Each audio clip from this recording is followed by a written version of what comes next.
10 produkto na pwede mong inegosyo kung meron kang rep dyan sa bahay mo. At napakalaking advantage nito kanegosyo kung ikaw ay may sari-sari store business.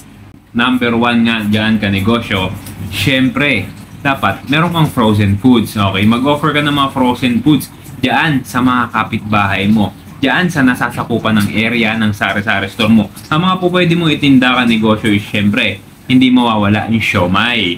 Okay? Pwede kang magalok ng mga flavored chicken. Usong-uso ngayon online yan. Yung mga barbecue flavor, yung mga spicy flavor, yung mga ganyang kanegosyo. Ang daming nag-aalok ng ganyan. At sigurado natatangkilikin ng mga tao yan. Dahil syempre, hindi na sila mahihirapan mag-marinate ng kanilang mga uulamin, di ba? So, simpleng bibili na lang sila sa mga paninda mo, pagkatapos lulutuin na lang nila para meron na silang instant tanghalian or instant hapunan, di ba? Ano pa ba yung iba? So, yan, pwede kang mag-offer ng ground beef, ng hotdog, syempre, ham, longganisa, mga Pampangas Best, mga CDO, napakadali lang naman humango niyan kanegosyo, mga embutido, 'di ba? Tapos bilhin mo sa palengke, dalhin mo sa bahay mo, ibenta mo sa mga kapitbahay mo. Simple lang kanegosyo.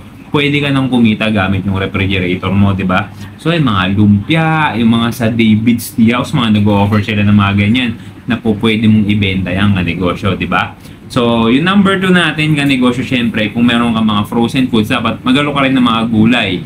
So, halimbawa, ito lang yung mga gulay na siguro pwede mong ibenta, no? Yung mga carrots, broccoli, mga sibuyas, luya, bawang, pechay, repolyo, kamatis, sa mga ganyang kanegosyo para hindi naman masyadong sasakupin ng mga gulay at karne yung rep mo. Kasi syempre, kung meron ka lang isang rep, pwedeng kapag masyado mong dinamihan or masyado mong nilakihan yung mga frozen foods mo or yung gulay mo, sasakupin niya na hindi ka na makakapagbenta pa ng iba, di ba? So, mas maraming variety, mas maganda kasi mas maraming option sa mga tao, hindi ba? Number 3, syempre kanegosyo, hindi naman po pwedeng mawala yung paninda mong yelo dahil isa yan sa mga produkto na bubuhay sa sari-sari store mo or kung nasa home base ka lang, bahay ka lang, wala kang sari-sari store pero meron kang ref, isa yan sa mga negosyo na talagang sigurado ako na hindi ka masisiro, di ba? So, pwede rin ka negosyo, maglagay ka ng ice pop kasi target mo yung mga bata, diba? Yan, lagi kong binabanggit sa mga vlogs ko yan, ice pop. Talagang sobrang ganda niyang kanegosyo dahil sobrang baba lang ng puhunan yan at mataas ang markup dyan. So, yung puhunan yan, around 2 pesos kasi based on my computation to, kanegosyo sa paninda namin, na ice pop, around 2 pesos lang yan kanegosyo. Parang mga 1.7 something lang pesos yan. So, sabihin na natin 2 piso at naibibenta nga namin yan 5 piso. So, technically, mga kanegosyo, 3 pesos ang aming tinutubo niyan. So, mas malaki yung markup mo kumpara doon sa puhunan mo. Kaya napakagandang add-on yan sa business mo, kanegosyo. Okay? So, number 4 tayo, kanegosyo, is yung, saan na ba tayo? So, may yellow ka na, may ice pop ka na, may frozen foods ka na, may gulay ka na. Number 5 na pala, ice cream, kanegosyo. Ito, isa sa mga business rin po namin, yung ice cream. Nag-franchise kami before na Joy Ice cream nung una, pagkatapos pinalitan namin siya ng ice cream, So naisip ko kasi yung iba hindi afford mag-franchise ng ice cream, mga around 6,000 pesos rin kasi kanegosyo. So hindi afford ng iba, pero kagandahan naman doon, magpapahiram sila ng refrigerator. Pero ang naisip ko kasi pwede mong gawin ganito, halimbawa meron kang refrigerator, yung typical ref lang sa bahay mo, yung pangkaraniwan, yung pambahay, di ba? So, ayaw mo naman maglabas ng sobrang laking pera. Siguro, babudgetan mo lang siya ng mga 200 to 300 pesos. Ang gagawin mo, kanegosyo, maghahanap ka ng sari-sari store or business na nag-o-offer ng ganyang klase ng produkto, mga ice cream, nakapag-franchise sila. So, halimbawa, binibenta nila ng 20 pesos. So, sasabihin mo sa may-ari na, pwede ko bang bilhin sa inyo ng 19 pesos ito? Tawad ka ng piso, pero 20 pieces ang bibili mo. Kung kaya ng assorted, kunin mo ng assorted. Pero pag ayaw niya, syempre, wala tayong magagawa, di ba? So, halagang piso lang ang hingin mong discount kasi meron rin kaming ganyang business at maliit lang po talaga ang markup diyang negosyo. So, kung natawaran mo siya from 20 pesos, natawaran mo siya ng 19 pesos ka negosyo, pwede mo siyang ipasa ng mga siguro around 23 pesos. Siguro pinakamataas na yung 25 pesos. At bakit ganyan kataas yung markup? Kasi negosyo, hindi naman yan magiging fast moving sa tindahan mo kasi nga ang dami mong variety na paninda sa loob ng rep mo, di ba? At konti lang yung stocks mo. At hindi ka naman kilala, lalo na kung nasa bahay ka lang ha, hindi naman kilala ng mga tao na talaga nag-offer ka ng ganyang product. Unless mag-i-invest ka sa mga tarpaulin na nagbebenta ka ng ganyang klase ng produkto, hindi ba? So, diyan po pwedeng gumalaw ng mabilis yung kanegosyo. Pero kung pakonti-konti ka lang, so po pwede ka mag-markup ng medyo mataas-taas kasi nga slow moving siya kanegosyo eh. So ako kasi ang technique ko kapag ka fast moving ang isang produkto sa tindahan ko, binababaan ko lang yung presyo, 'di ba? Kasi mabilis naman siya. So kapag ka mabilis siyang gumalaw, mabilis rin yung pasok ng benta sa akin. Ibig sabihin, mabilis rin yung pasok ng kita, 'di ba? So ganun ko siya tignan kanegosyo, no? Number 6, syempre, soft drinks kanegosyo, meron kang ref eh.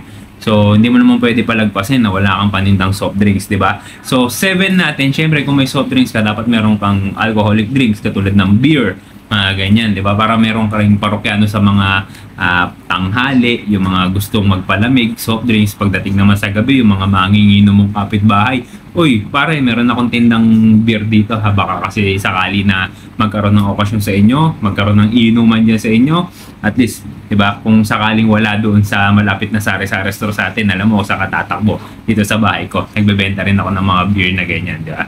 So, ganun lang ang negosyo, simple business plan lang, di ba? Napakadaling ibenta ng mga ganyang negosyo. So, syempre number 8, pwede kang mag-offer, ito optional, di ba? Pwede kang mag-offer ng tubig, mineral bottle. Ito, the best itong mineral bottle ka negosyo at soft drinks at beer kung ang klase ng refrigerator mo is yung salamin. Ibig sabihin nakikita yung loob. Tapos ilalagay mo sa nakikita ng tao, sa nadadaanan ng tao na parte ng bahay mo. Yung natatanaw nila, di ba? Parang, uy, pero soft drinks niyan na. Ano yan? Binibenta mo yan? Oh, binibenta ko yan. At least, di ba, na engrave na sa mga isip nila na kapag nangangailangan sila ng mga ganyang klase ng inumin, alam nila kung saan sila tatakbo. Walang iba kundi sa bahay mo, di ba? Kung home base ka, di ba? At wala kang sari-sari store. Pero kapag may sari-sari store ka, eh syempre automatic na yan. Alam na kagad ng tao na baka sakali nagtitinda ka ng ganyan, di ba? Pang-siyam natin ka negosyo, pwede ka mag-offer ng mga fruit cups. And kung mahilig ka sa mga prutas, di ba? Kung yung mga tao sa area mo, feeling mo mahilig sa mga healthy foods, and pwede ka mag-offer ng mga fruit cups, yung mga limbawa strawberry, mangga, di ba? Yung lalagay mo siya sa isang baso, pagkatapos lalagyan mo siya ng mga tawag dito, yogurt, mga ganyan. So pwede mo i-offer yan kanegosyo. May market din kanegosyo para dyan, ano. So ang last natin, ito naging business namin to dati nung way back 2016 I guess. So pizza kanegosyo. So, ayan, pwede mo yung gawing business. Actually, kami yung pizza na mga 11 inches yung laki. Pero ikaw, kung medyo puno na yung rep mo, pwede ka mag-offer ng mini pizza. So, saan ka makakukuha ng dough? Sa SM ka negosyo or sa palengke? Parang sa palengke, I doubt na meron kasi usually hari na mabibili mo doon. Pero sa mga SM, mga department store, mga hypermart, mga kanegosyo, and pwede kang makabili ng mga dough sa ganyan. So, syempre, papatungan mo siya ng medyo maganda-ganda kasi nga mag-i-invest ka sa dough, mag-i-invest ka sa tomato paste, mag-i-invest ka sa sibuyas, mag-i-invest ka sa pepperoni or sa beef, depende kung anong gusto mo ilagay. Syempre, sa keso. Pagkatapos, pagdating naman sa oven, hindi mo naman kailangan bumili ng talagang pang pizza na oven, ano? Lalo na kung mini pizza lang i-offer mo sa mga kapitbahay mo, pwede ka na magsimula sa mga anong tawag dito na hindi yung yun natin, no? Yung pinangluluto. Oven toaster. Oh, yan. Oven toaster pala na maliit lang. Okay?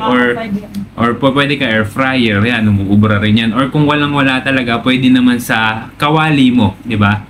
Yung pangluto, ilagay mo lang siya tas takpan mo. Uubra na yun kasi kami ganun ginagawa namin kapag nagluluto kami ng pizza sa bahay ka negosyo eh.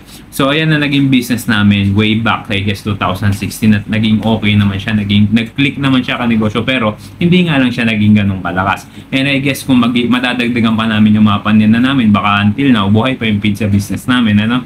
So yun mga kanegosyo, ang 10 na mga produkto na pwede mong i-offer sa tao kung meron kang rep sa bahay mo. At syempre, napakalaking advantage nito kung may sari-sari store business ka, no? So kung umabot ka hanggang dito sa dulo ng ating video mga kanegosyo, ibig sabihin gusto mo yung ganitong klase ng usapan, ano? At hihiling lang ako sa inyo, pa-click naman po ang follow button kung nagustuhan mo yung pinag-usapan natin ngayon. At syempre mag-subscribe ka na rin po sa ating YouTube channel, ano, para araw-araw makakapanood ka ng ganitong klase ng usapan. Yun lang mga kanegosyo. Maraming salamat po.